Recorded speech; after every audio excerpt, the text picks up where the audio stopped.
Do you remember the first time you went to a wild place?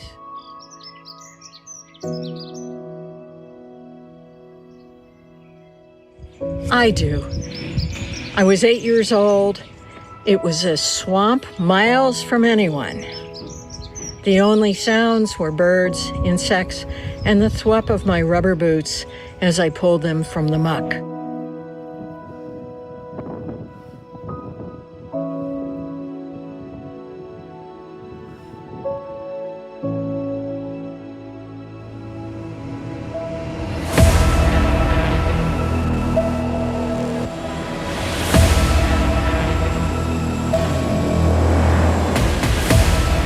Conserving nature and choosing the path of sustainable development is a compulsion, not a choice anymore. We really must protect and promote the pulse of the planet. Oxygen is much more valuable at this time than gold.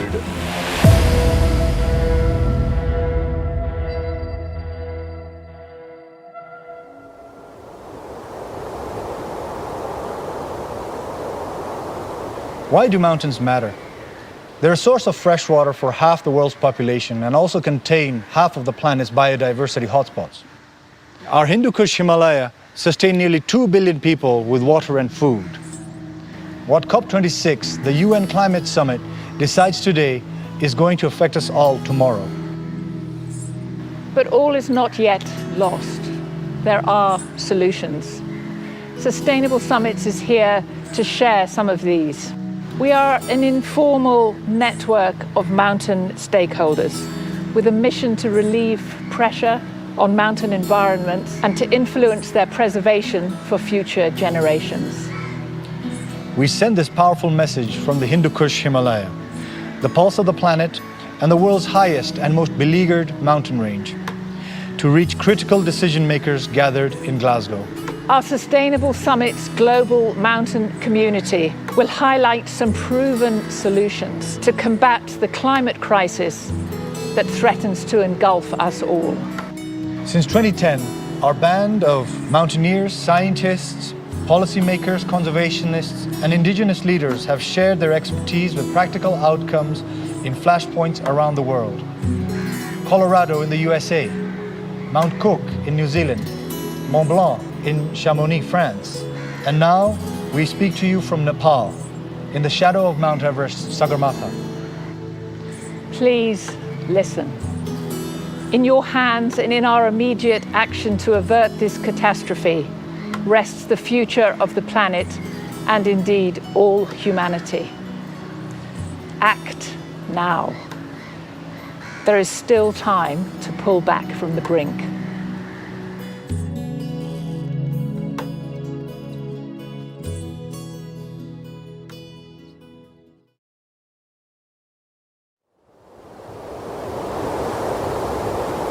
Our planet Earth, home to humankind, animals, plants, and intricate ecosystems formed over millennia, is undergoing irreparable destruction. The climate crisis is threatening to end the world as we know it. This catastrophe is human-made. Ecosystems, wildlife, weather patterns, everything that links humanity to nature and that we depend on is threatened.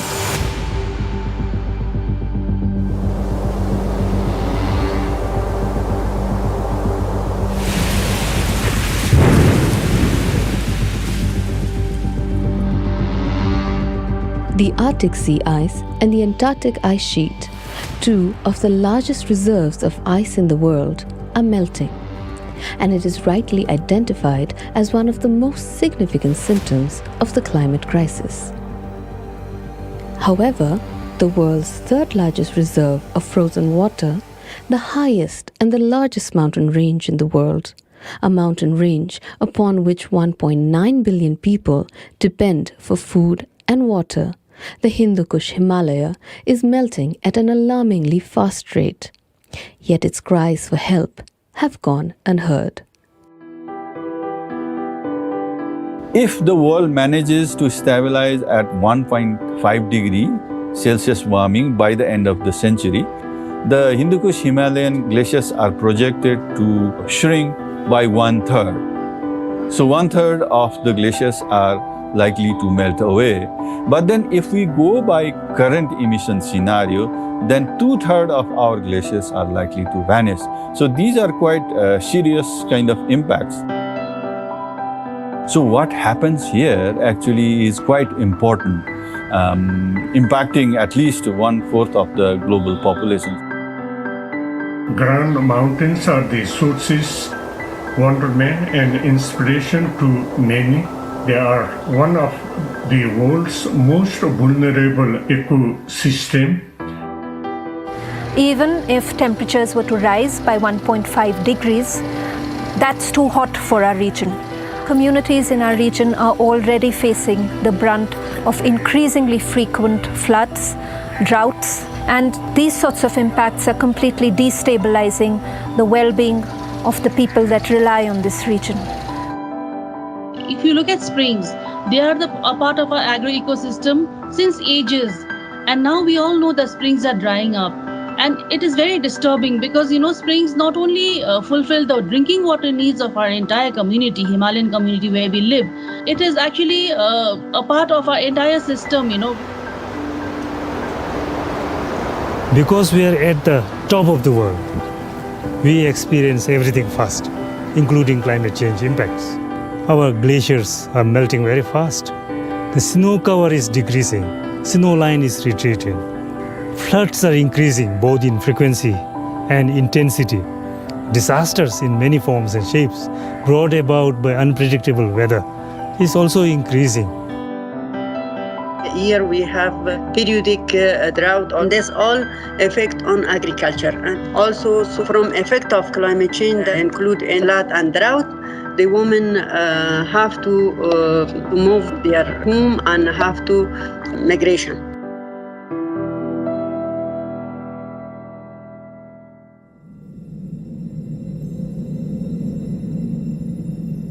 The world over, mountains are critical to mountain communities and to those living downstream. The most up-to-date science tells us that we can expect more extreme weather as a result of climate change. That means more drought, more floods, and more disasters. Last year we had a record warming event in the Tasman Sea, and that leads to massive rainfall events, 1,000 millimetres plus. We've never seen these sorts of rainfall events, and the recession of the glaciers is also making it more difficult to put in huts, visitor facilities, as the ice recedes, and it's been receding at record rates since 2008. But it isn't just people who are impacted by climate change. The habitats of animals are also impacted, and there is increased human-wildlife conflict. In global biodiversity hotspots such as the mountains of Central Asia, dramatic loss of critical grasslands and overrun of alien and invasive species threaten fragile mountain ecosystems. In the Andes, for instance, reduced glacier runoff affects water availability for drinking and agriculture. In the Caucasus, sustainable mountain tourism models needs to be developed because of more unpredictable seasonal as well as higher risk of mountain ecosystem degradation. The Hindu Kush Himalayan region is affected by a higher risk of natural disasters. The climate crisis is a truly global phenomenon, one that should be tackled with efforts at an international scale, and strategies should be formulated keeping in mind that a huge brunt of its devastations will be borne at the earliest stages by some of the most vulnerable communities around the world. Global warming is changing the glaciers, changing the mountains. But global warming, climate change, is coming from industrialized cities, from traffic in the cities, from traffic everywhere. This is not just an issue for mountain communities. that rely on these activities, but also for the recreationists and people who benefit and also engage in mountain tourism and recreation for cultural and spiritual opportunities for renewal.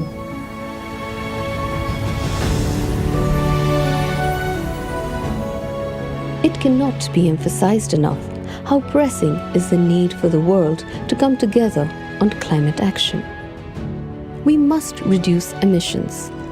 We must keep the warming under 1.5 degrees. The message that needs to go out very loud and clear is that these are not common threats. These are existential threats. They're not country specific. They cannot be addressed by any one country alone. So unless we work together and we find solutions that are cross-cutting and that synergize the actions taken in one country by other countries, we're not going to be able to build regional resilience in a sustainable manner.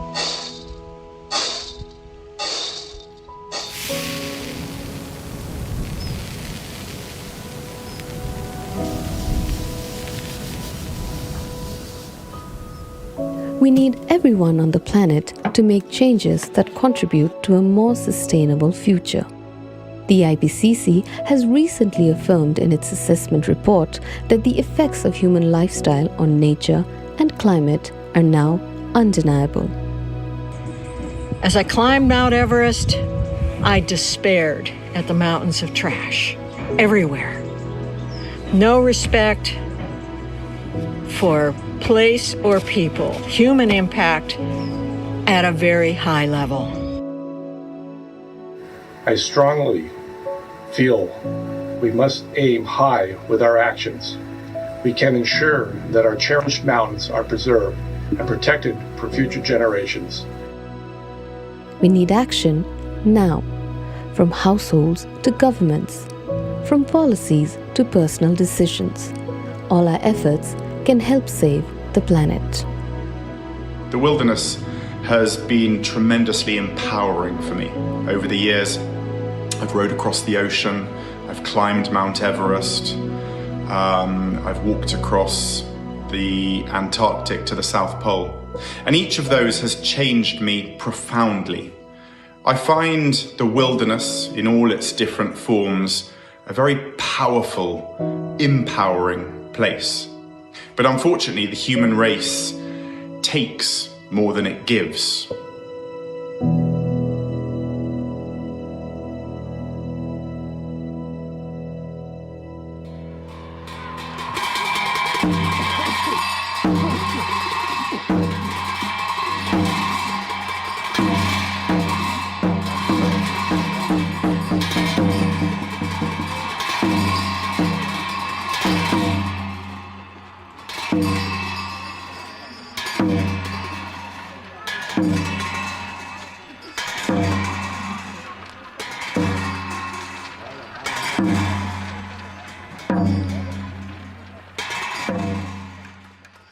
For my whole life, I live in the community that are close to the mountain, and I have seen so much of the joy and sorrow of that life.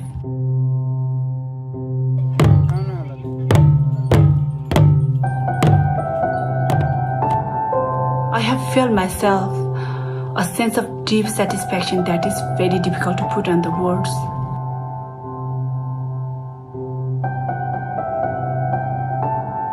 When I reach summit of mountain like Everest and K2, there is something in the moment that is special, something that each person can feel for herself, something very personal and secret. This is what mountain can give us, moment like no other.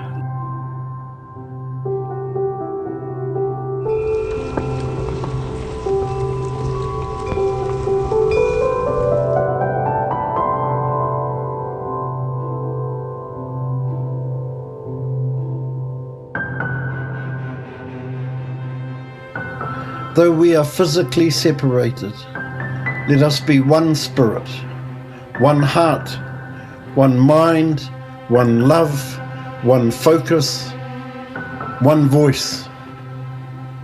We will not return to what was destroying us. As that snowflake Let us unite and be significant through our insignificance.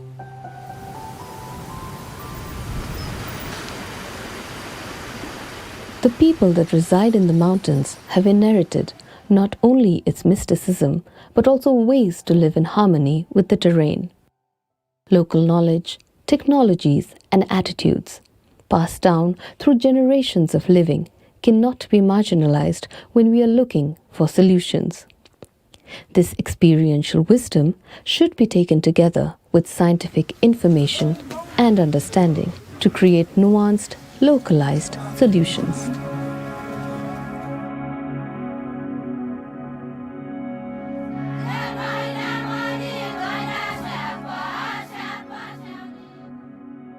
There is a long tradition of local innovation to confront environmental challenges across the entire Hindu Kush Himalayan region. Homegrown solutions such as advancements in clean cooking, in micro hydro and solar power, and low-cost air quality monitors improve livelihoods while preserving the health of those communities and of our planet. Since our ancestors have been doing agriculture and farming, we can go back to old ideas and old traditional food which are in harmony with with the area, and we can promote the sustainable farming as well. Working with local people, and sharing information, you're giving them the option of making better informed decisions based on scientific data. Now, another is to recognize that local adaptations are already being developed, and perhaps we need to think of incentives that encourage these to continue. The problems of the climate crisis are vast and require action at all levels. The most effective local solutions need to be shared and adapted to other contexts so that the people in their own communities can do what they can to reduce emissions, to implement and create new nature-based solutions, to restore forests and ecosystems, and to adapt to the impacts of climate change. Now here in Ladakh, we are not sitting on our hands. We are trying to do whatever we can do. We have had a tradition of people going and building or grafting glaciers, man-made, to secure water.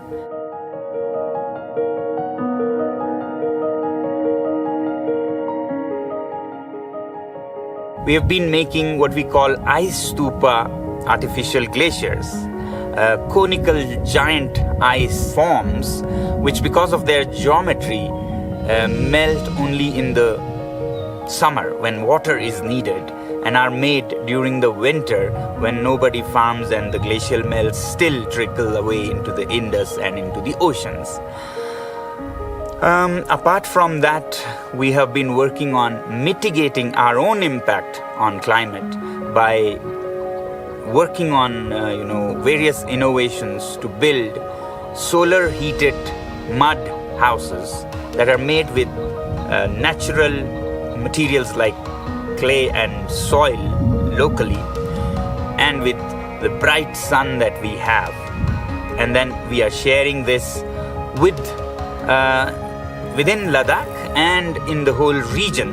It's often a beautiful sight to see students, even venerable monks of monasteries and soldiers from the army working together in the Himalayan valleys, planting vegetation to heal these damaged ecosystems.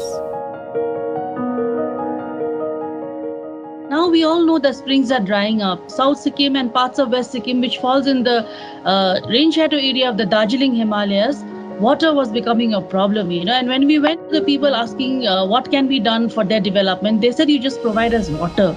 All we did was we tried to identify this recharge areas, and also we tried to dig trenches and pits to allow this to capture the rainfall, to infiltrate into the soil, so that these springs will get their will be recharged. And this has proved to be very, very successful. So basically, for spring shed revival, all we've been doing is to see where the recharge area is, and then we have to understand the geohydrology of the area and where the tilt of the rocks are. Through the Tourovation Hub, we are supporting tourism enterprises. Tourism enterprises become more climate resilient. And how we do that is helping them develop business models that integrate renewable energy solutions. From the get-go already, we are trying to instill the social and environmental perspectives into their value propositions. Through the use of the business model canvases, they start thinking about what is the environmental impact, what are the social impacts, and at the same time, what kind of revenues are they able to generate by a particular introduction. Say, for example, what is the return on investment? What kind of implication does it have? Renewable energy and energy-efficient solutions are important for mountain communities and their enterprises. Such solutions help in building resilience and bring inclusive development in the region. Solutions have to be decentralized, customized, and delivered, taking into consideration the entire ecosystem within which it is operated. The value chain approach, looking from the supply and demand perspectives, becomes an important entry point in this regard. We look at it right from the production stage all the way to the processing stage. We look at what are the energy nodal points in a value chain that makes sense to an end user. And we try to understand what kind of machinery is there, what is available on the market, what maybe needs to be created new. How do you look at efficiency of the system? How do you look, is there a grid connection, or do we look at solar powering it? And are there local organizations that can actually manufacture and deliver these solutions and provide after-sales service? So there's a lot of thought that goes in the pre-stage, the during, and the post-stage to make sure there's a continuity and sustainability to it. Local, eco-friendly tourism solutions are another way to bridge the need for economic development with the concerns of the climate crisis. There is a huge scope and opportunity in building back better mountain tourism in the Hindu Kush Himalayan region. Our offering in this mountain landscape, whether we talk about the Karakoram range in Western Himalaya, the Everest, the Mount Kanchenjunga, or even Kakaboraji range in Eastern Himalaya. Our nature, the culture, as well as the agri-based tourism goods and services are very much thriving from the utilization of these products that are very much nature-centric. But this is also building a lot of synergy in regards to the emerging high-value niche markets such as ecotourism, wellness tourism, culinary tourism. There is a huge scope in enhancing the quality of the goods and services, as well as in making these tourism offerings along the value chain, and also that it brings inclusive growth among the youths and women. The responsible tourism is needed to be promoted in the mountains. I mean, we are the one who want to see the mountain. We are the one who want to trek there. But when we go there, are we really conscious about what sort of activities we are taking on? Are the things that we are doing environmentally friendly? How we can keep the environment safe and how we can really enjoy.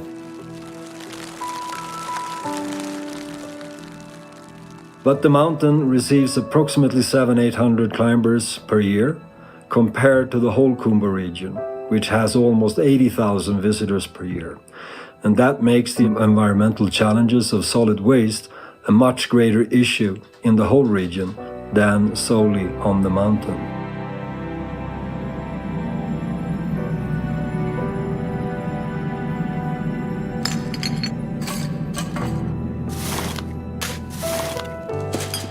Sagarmatha Next has then developed and tested a collective waste transportation system for the solid waste that we call Carry Me Back.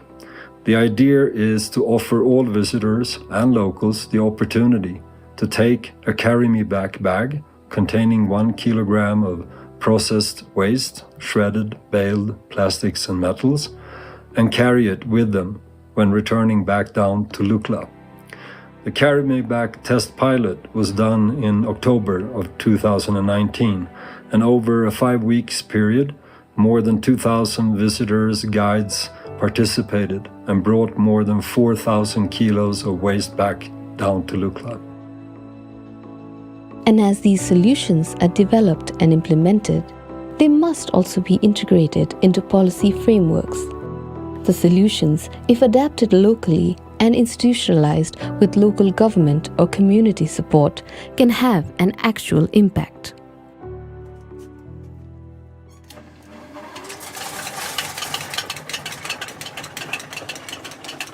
But to make that happen, we need platforms for sharing local, sometimes simple solutions so that communities, governments can take up the solutions most appropriate for their contexts. Both the public and private sectors play crucial roles here. For instance, in the Chittagong Hill Tract of Bangladesh, efforts to revive springs and build resilience of local people through community-based resource-efficient tourism are carried out through strong public-private and community collaboration. The involvement of local people is important to make any initiative, endeavors, project successful. So we have to involve the local people. So we are also trying to involve the traditional leaderships along with the local government bodies in 3 hill districts. And while sustainability of the green initiatives and solutions is largely intertwined with financial system, private sectors such as financial institutions play a critical role. Aligning financial flows to green, resilient and inclusive development will be key to delivering ambitious climate action in the Hindu Kush Himalaya. Bank of Bhutan provides an example of how financial institutions are rising to the challenge by designing green financial products and also developing principles like climate disclosure and climate-responsive environmental, social and governance safeguards to align financial investment with green, resilient and inclusive development. The green and sustainable development is possible only when we make our financial system strong and resilient, because it is the responsibility of the financial sector to reallocate the resources to the right areas. In East Africa, for instance, we collect concrete adaptation solutions, such as education program at Mount Kenya, income diversification for mountain communities in Tanzania, and resilient agroforestry in Burundi. These innovative approaches will be shared with regional stakeholders of the East African community to scale up ambition and action for mountain communities. The collected solutions are further uploaded into a public online database, hopefully leading to scaled action, transferred knowledge, and more resilience of mountain communities. While problems require a range of solutions, there is also a range of opportunities that we can seize to ensure that climate change adaptation and resilience building efforts are focused on green and inclusive development. The Himalayas are also mountains of opportunity. With large forestry and hydropower resources, the Hindu Kush Himalaya region can generate significant emissions reductions. Globally, we know that the only way to reach climate stabilized at 1.5 degrees is by reducing not just the emissions of long-lived greenhouse gases, but also of short-lived climate pollutants, such as black carbon and methane.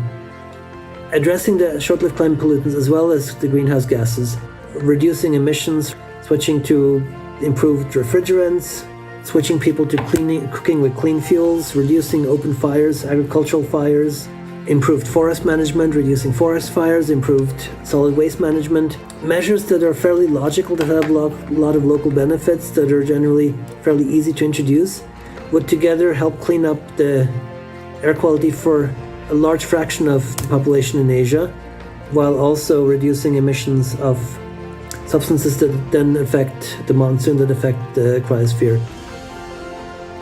We believe that the key to nurturing remote communities is to provide practical and eco-positive solutions to community problems. it's important to actively involve those communities in identifying their needs and working in concert with the national and local authorities.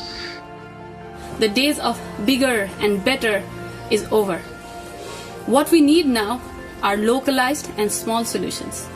And sustainable tourism in the mountains is the only way to ensure holistic development of the people living in the mountains. I used to think that we were doing no more than delaying the inevitable migration of pastoral hill people to the urban centres.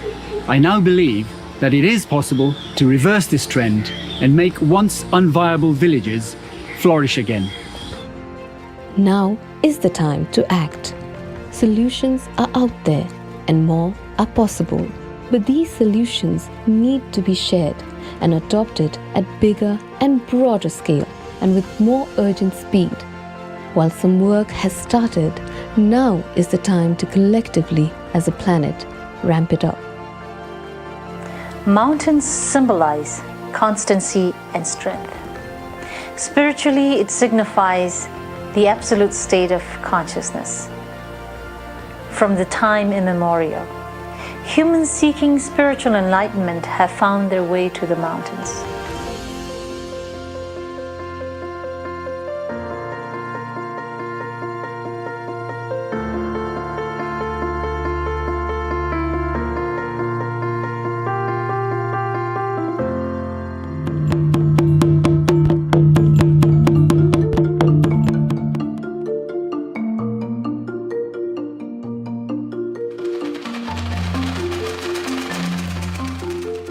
In my lifetime, I have witnessed vast changes to the mountain environment and lives and livelihood of mountain people due to climate change.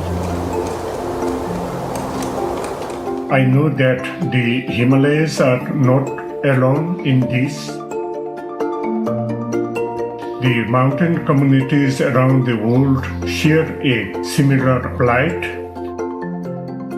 For ages, Siberian cranes, native to northern Russia, have been traveling thousands of kilometers to spend their winters in Iran, Nepal, India, and China. For them, the world is one. Higher temperatures leading to increased drought, habitat destruction, and rising pollution has meant an obstruction in the migratory pattern for these birds, as has been the case for many other species. The climate crisis has led disruptions in the way the entire planet functions. These disruptions are spiraling into irreversible changes.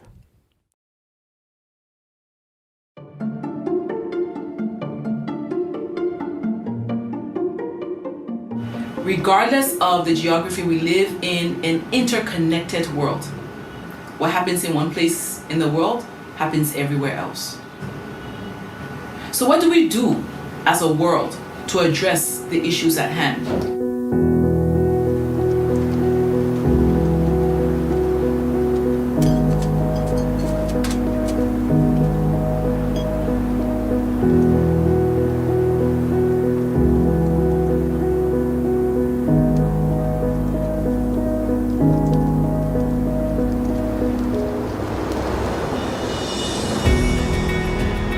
Ecological corridors that connect us are very important for sustaining lives and biodiversity.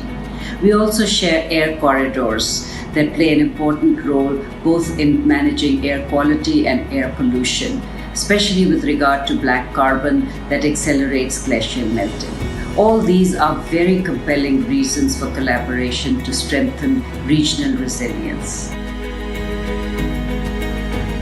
Together we can build some research strategy. Together we can learn from each other how we can cope with the climate change related disasters and climate change adaptation interventions. And maybe we can collaboratively work to address such issues, and we can achieve the net zero emission by 2050 for our common future. Our climate problems are shared, and natural resources like air and water know no national boundaries. So our solutions also have to be transboundary, countries have to come together to cooperate on shared problems that can be only solved regionally. The brick clean industry that is very important for countries like Nepal, Pakistan and India. Now here is where we can cooperate in the form of technology transfer into transforming and adopting technologies that are less polluting. So this is already happening, and we are happy that we are already working on transforming the energy sector, in transforming the industries into less polluting ones. Now another example is in the area of disaster risk reduction. As you know, floods also know no national boundaries. So if you want to reduce loss of lives and property, then we need to cooperate in terms of exchanging information, in terms of exchanging knowledge and good practices. Regional cooperation has an increasing role to play here too. Recent estimates show that regional power trade can reduce emissions by 9% by better matching of supply and demand. Secondly, securing the investments needed to make the HKH green, resilient and prosperous. We have doubled our commitment to international climate finance spending to £11.6 billion between 2021 and 25. But we know that we need to multiply this figure by working with partner governments and the private sector in the region. Adding strength to strength, countries coming together to cooperate regionally will help us to create the global impact we need to truly tackle the climate crisis. Mountain ranges themselves cross national boundaries, and cooperating across those boundaries on biodiversity conservation, on air pollution mitigation, and on disaster risk reduction can be the starting point for broader cooperation on emissions reduction and other critical climate change impact areas.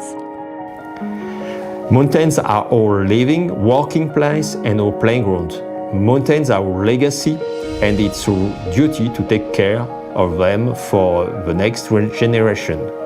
It will only be possible thanks to ambitious cross-border programs and strong political commitments. We believe the Sustainable Summit Conference is an opportunity to share best practices for our mountains, one of the last areas on the planet where human presence is merely transient. The role of the Sustainable Summits Conference is incredibly important today, because we need to reach out to the people who make the decisions that protect our high mountains for humanity. Promotion of international collaboration and exchange is also important. We once took a group of not only Asian or Himalayan scientists from China and Pakistan, Bhutan, Nepal, but also Andean engineers and glacial lake experts up to Imja Lake to exchange experiences in dealing with glacial lakes, which was a very productive exercise, not only because it promoted scientist to scientist exchange, but because local people came along. Bringing sustainable mountain tourism in the Hindu Kush Himalaya region in times of climate and health crisis calls for innovation in view of the need for a new vision for tourism, fit for post-pandemic and changing climate world. In the coming decades, the effort to really rebuild tourism has to take into considerations how they can also address some of the bigger global agendas, such as addressing sustainable development goal, as well as taking into considerations how the building back better can really contribute to reducing greenhouse gas emissions and also take a strong actions on climate change. So when we reflect the impacts created by the pandemic as well as climate crisis, it helps us to appreciate the fact that any effort to rebuild better tourism, business as usual is not going to be sufficient. So this is actually a stark reminder that any effort for us to build back better tourism has to be relooked from a perspective of how we can bring innovations. Each country has its own good practices, and good experiences.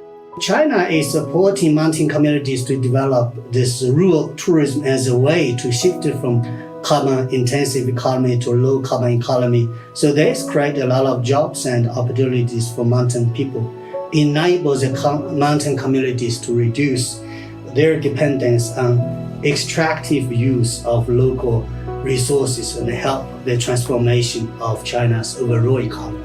I think the regional practices, not only from China, can be spread into other countries, but from Nepal, from Bhutan, from all the other member countries, can also be spread, disseminated into China and other countries.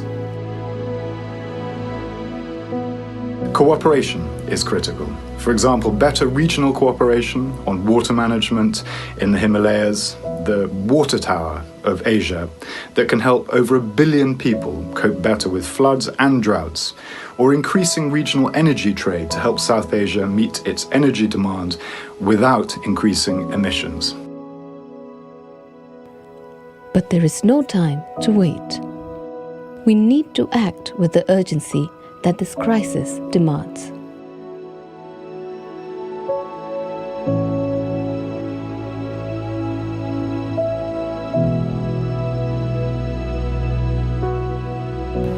Success will depend on international and regional partnerships that break down trade barriers, that promote cross-cutting innovation, and encourages truly inclusive development.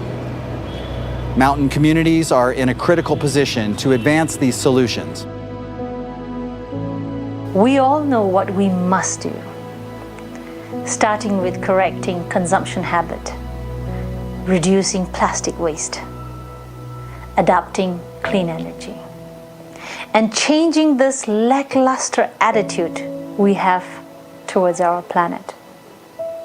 And if we all do this together, we can still save our planet.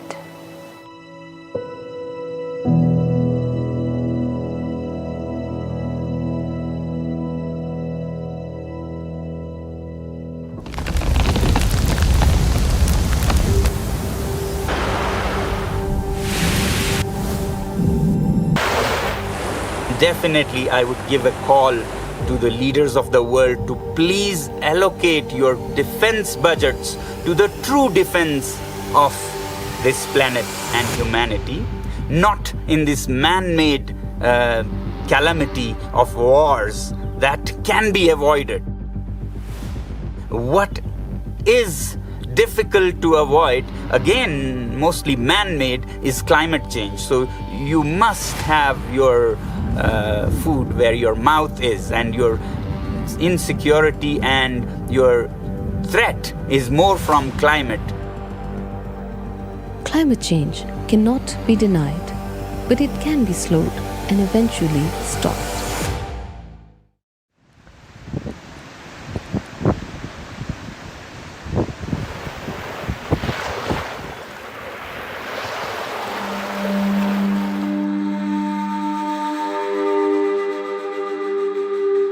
Our biggest hope right now is to put aside our differences and act together to fight it.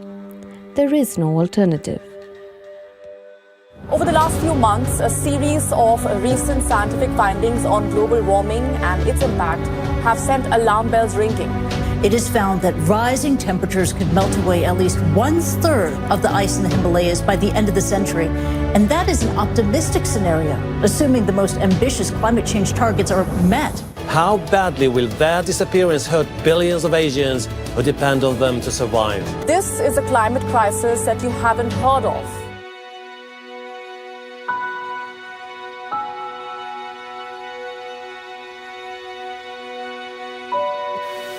So I'm here in Jomsom, in the central mountain region of Nepal. We have traveled, as you can see, over the mountain range, absolutely magnificent, but you can also see the fragility of the mountain range and what climate change is doing to it. I've had a chance to speak to some of the mountain communities here today, and for them, climate change has real life effects: floods, droughts, landslides. And they've talked about the fact that because of what has happened here, whole communities have had to migrate, have had to move. And we need to address this issue head on. So on the road to COP26 and at COP26, we need to ensure that the voices of communities like this are heard loud and clear so we can bring about change and tackle climate change for good. Steps need to be taken beyond the individual and local, regional and international. We need agreements to determine those shared steps. At COP26, we need to recognize the importance of mountains for our planet. What happens in the mountains affects the planet. And COP26 is the platform to put forward an action plan to implement the Paris Agreement, the global treaty designed to address the climate crisis. The Paris Agreement includes 3 important goals: climate mitigation, climate adaptation, and financing.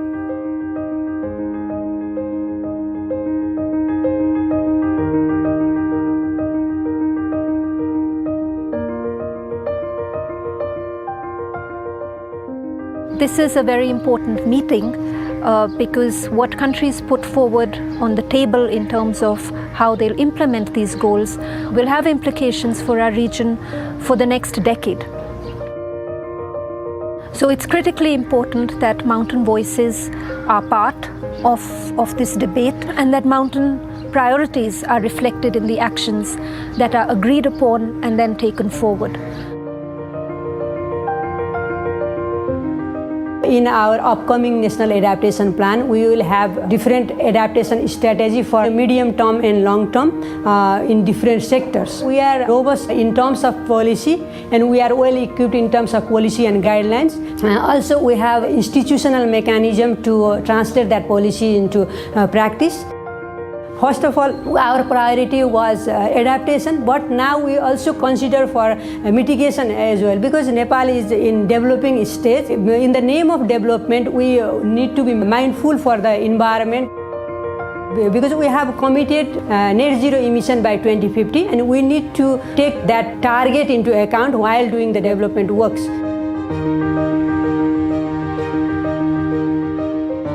What has become clear is that mountain areas are especially effective and vulnerable to climate change, and the next decades are crucial for both mitigation and adaptation. UNEP's annual emission gap report tells us that pledges and actions on the Paris Agreement must get a lot stronger in build-up to the forthcoming COP26 in Glasgow. So I'm particularly focused on supporting the race to resilience and ensuring that the 3 billion people that rely on the HKA mountains for their lives and livelihoods do not lose out to the climate change challenge. The World Bank estimates that climate change can push over 40 million people back into poverty in South Asia alone unless its impacts are reduced and better coping mechanisms are put in place.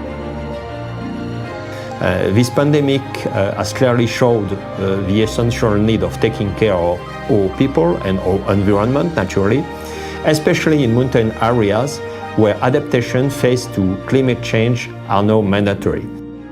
More than ever, we are faced to the increasing of the temperature, the permafrost melting, and the intensification of extreme events. The financial sector is the most important link in the green and sustainable finance. So I would actually suggest that all the financial institutions should come together. We should have a expertise from the financial sector to drive this opportunity towards green and sustainable finance. And also the financial sector must make commitment towards the green and sustainable finance.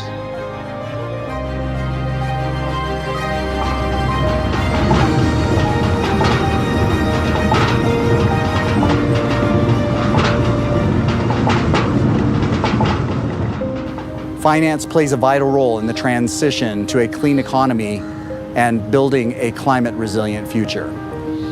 The United States is mobilizing financial resources to assist developing countries to reduce greenhouse gas emissions and build resilience to the impact of climate change. Governments can support green capital flows by building climate-friendly business ecosystems and encouraging transparency in climate finance reporting and tracking. We need those at COP26 to recognize the unique climate change threats to mountains and to invest in mountain-specific priorities to build the resilience of mountain communities at the front line of climate change impacts. We at ICIMOD are working with our regional member countries to take forward the HKH to Glasgow campaign. Under this campaign, we have two objectives. The first one is to promote ambitious climate action for the Hindu Kush Himalaya region, and the second one is to scale up investment in mountain-specific priorities. There are three messages that we are taking to COP26. The first one is that the HKH is the pulse of the planet, and as such, it must be recognized as a global resource which supports 1/3 of humanity. The second message that we are taking forward is mountains of opportunity. So in order to implement ambitious climate action, there is a need to scale up investment in mountain-specific priorities. The third message that we are focusing on is what we refer to as the power of 8. And this really is about our 8 countries coming together, working together, and by doing so, being able to leverage better regional cooperation and international cooperation to really support or scale up investment in mountain-specific priorities.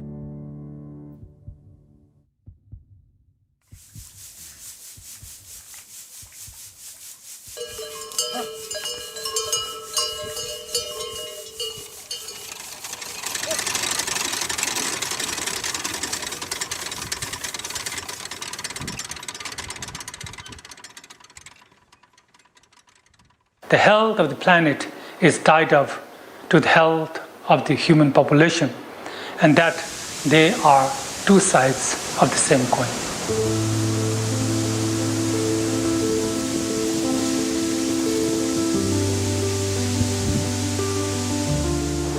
By 2030, the worst effects of climate change may be irreversible. Let us mark 2021 to profoundly reevaluate our policies, systems, structures, investments, and most importantly, the actions on the ground to avoid extreme scenario we find ourselves currently in. When we control the heating, we could have a normal life. There is no melting of snow and ice. We have water timely, not untimely flood and melting. We know where we want to be. We also know how to get there. We just need to act. People need to rise up and do something. We have plans upon plans upon plans and strategies upon strategies, but where are we in the implementation? This is a call to action for all of us. We will not have it in decades to come if we don't act now.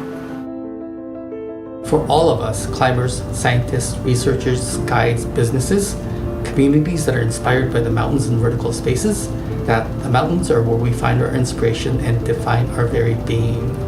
We must all be part of the solution as individuals and organizations, and we remain optimistic, together through conversation and leadership, through hard work, that we will find solutions to this growing impact.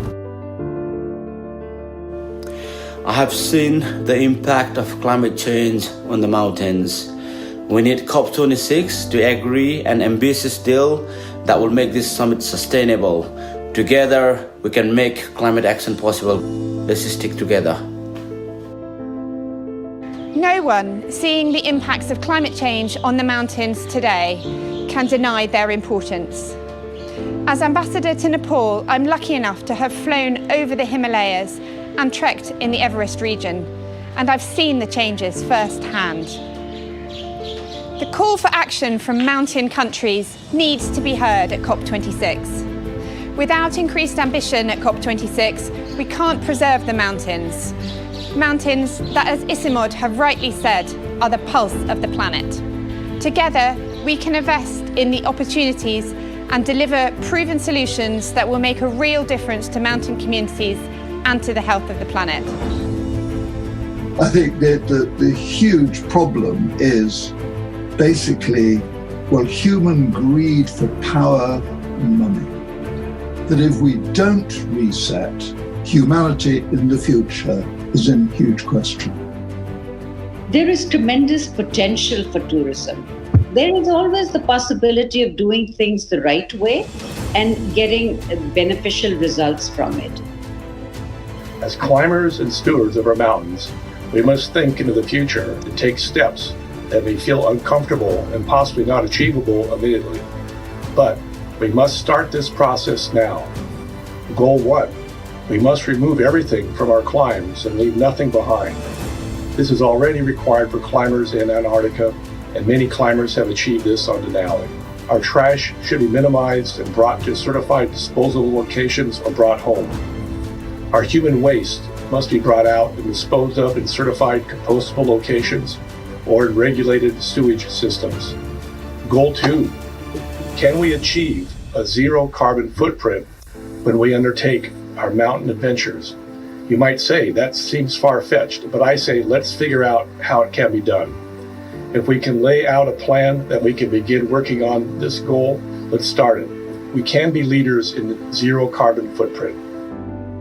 With so many glacial lakes and a number of them at risk of bursting, livelihoods, life itself downstream is threatened in the mountain communities.